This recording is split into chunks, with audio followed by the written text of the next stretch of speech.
you take iconic brands, iconic toys that we all grew up with, and make it fresh for this generation? We know with the electronic toys and video games, how do you make that fresh and keep the kids still interested in those toys that we all love? Well, a couple things. I won't answer your question maybe directly, but I'll start by saying, what is the most important asset that Hasbro has? The most important asset are our people, because ideation, creativity come from your people. And if you don't have great people, their job today is to look under every stone, look in every country for what are the latest things that kids are looking at. Remember, kids are like fish. One minute they're here, the next minute they're there.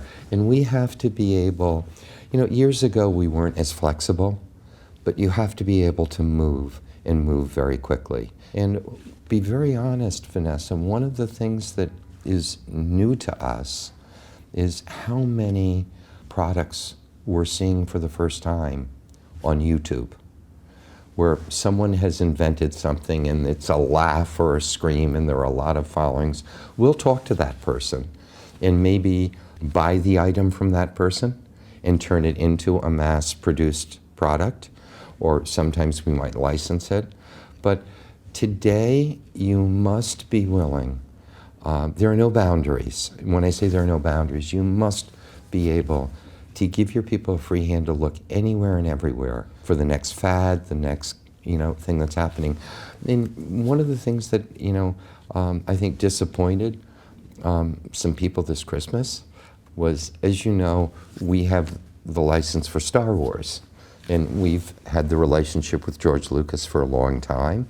But all of a sudden, now that it's owned by Disney, Bob Iger became fascinated as he was putting Disney Plus together with a show called Mandalorian.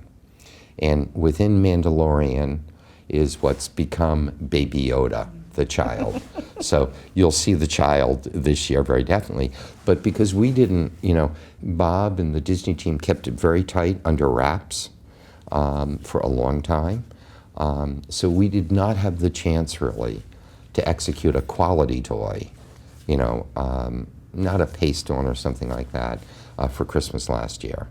That is excellent point, because that was the most in-demand toy last year. And as a business, that must have hurt that toy wasn't available to all the parents and kids clamoring for it. Yeah, I know, but they don't understand in Santa's workshop, it's not a magic wand. We can't wave a magic wand and have the product, come alive immediately.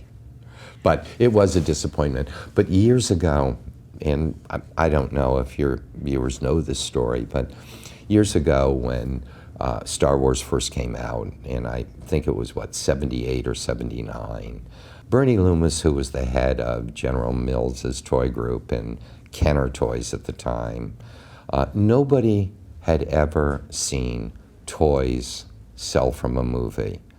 But Kenner had taken the license, but didn't do much with it. All of a sudden, Star Wars comes out, and Bernie says, oh my God, this is incredible. What he ended up doing was he ended up creating a package with no product that sold for, I think, $4.99. They sold 10 million units with the promise that the product would come 4 or 5 months later.